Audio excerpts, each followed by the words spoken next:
Okay, what I'm going to try to do is show how the encoder cutout works for a Lily keyboard. What are the words? Anyways, okay, so this is my Lily PCB. These are this is a case for one side. I have an encoder switch and I have a MX key. Let's put that away for now. Okay, so these are the this is the case, and put this away. Trying to see this through the 4x2. I've got this cut from 2mm acrylics, so I have basically cut two of each piece of the board of the design. So I have two plates.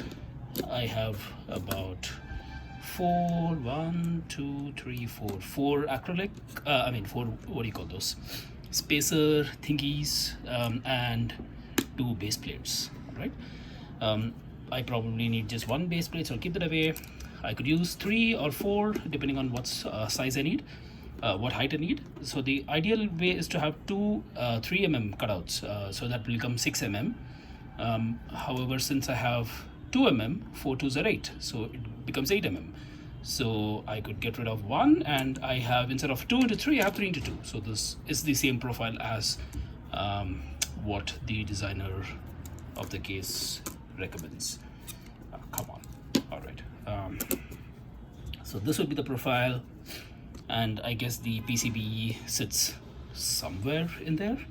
It's probably between two of them, so I'm just gonna have two. I'm gonna put my PCB, and once I get the alignment right, yeah, PCB is gonna sit something like that somewhere. There has to be a few spacers.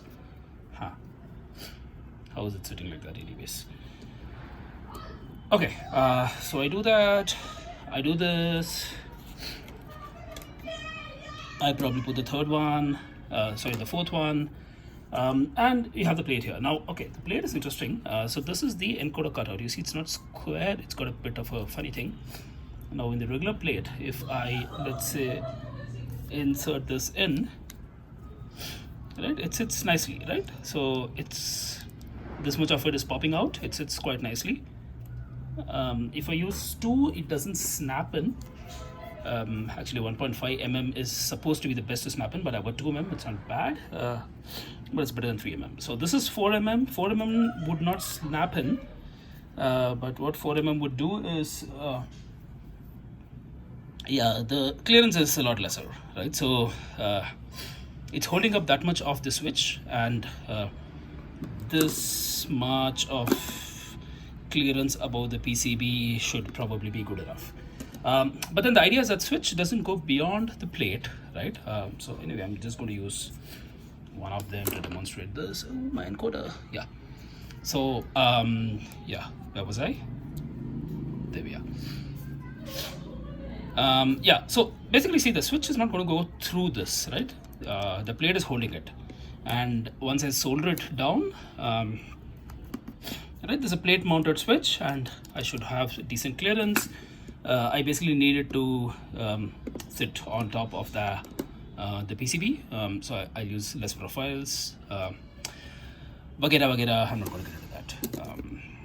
What do I want to talk about it actually?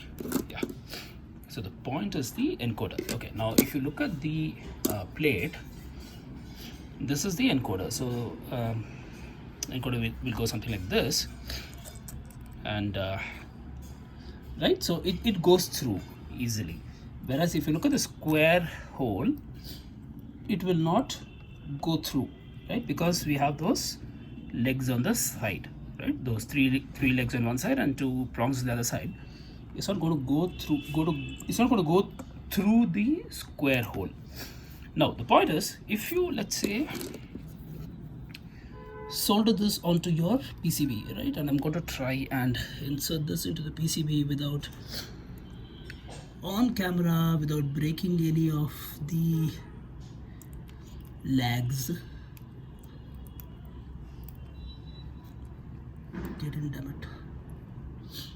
Okay, I have to expand this side leg, expand this thingy a little bit,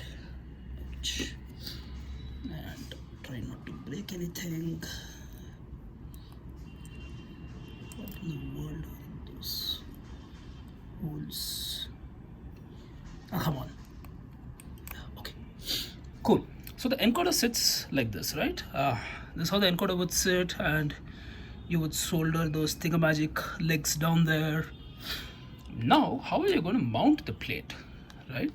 So you could mount the plate, right? Now because this is an encoder cutout, depending on how close the plate is to the PCB, and get rid of my switch.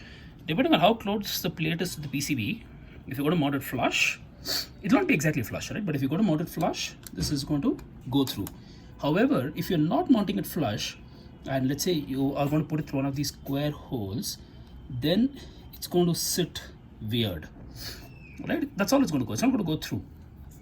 So what matters is what is the profile you're putting here, and are you going to have a couple of, let's say, spacers, and I'm going to doing this through the camera is an absolute miserable experience. You realize it's the first time I'm doing this. Oh my god, I'm at 6 minutes already. So let's say I do this, and I'm gonna have some standoffs, right? So here you see this is a screw, and I should ideally be having something below, a spacer below, to not let the PCB fall through, right? Because this is the PCB's cutout. PCB is going to go through. But if I do something like this, and let's do this. Right, if I do something like this, and I'm going to have 2 more, and this is my profile, then it's fine, right? So then even if I have the square is balanced, it's supported by the profile thing. So it is going to work fine for the encoder, right? However, if I'm going to use a few lesser ones, depending if I don't have enough spacers, if I don't have this case, then the square one is not going to go through, right? You see it, it's actually standing on those legs of the encoder. So if you solder the encoder in first, and then you put in this, then the encoder cutout helps, right? So basically that's the reason for the encoder cutout.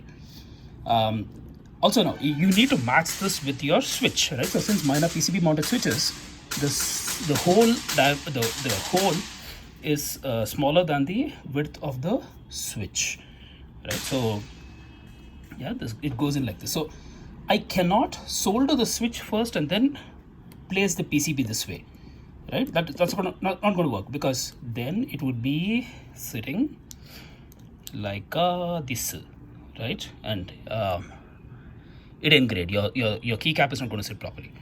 So you need to put this in first, and yeah, the ideal way, recommended way, is to put in the corners so that it sits properly, place it on, and then solder it in, right? But then yeah, if you do this and it's the other way around on the PCB, right? Yeah, so now this is going in decently well, and I don't want to bend it, I'm not going to push it through. But then the switch sits fine, the encoder sits fine, and all is good, right? Okay, long story short, basically the reason why I have the encoder kind of cutout in my GitHub repo is so that the encoder fits, right? That's why it's the encoder cutout. Now, depending on how high up from your PCB your plate is going to be, you may or may not need the encoder cutout. Take your call. No harm in having the encoder cutout, but if you find it weird, more chances of, I don't know, dust going in, you can get rid of it. But in any case, oops, my encoder. In any case, the encoder is smaller than the switch. I think the switches are about 14 mm. 14 mm side squares. The encoder square itself is it's smaller than 14 mm, so it's probably around I don't know, 11 mm or so. There's going to be some gaps. Anyway, your mileage may vary. I hope this lets you understand why I put those encoder cutouts, depending on whether you're using encoders or not, how you're going to be mounting this. Yeah, play around, figure out what works for you. All right, thank you, bye bye.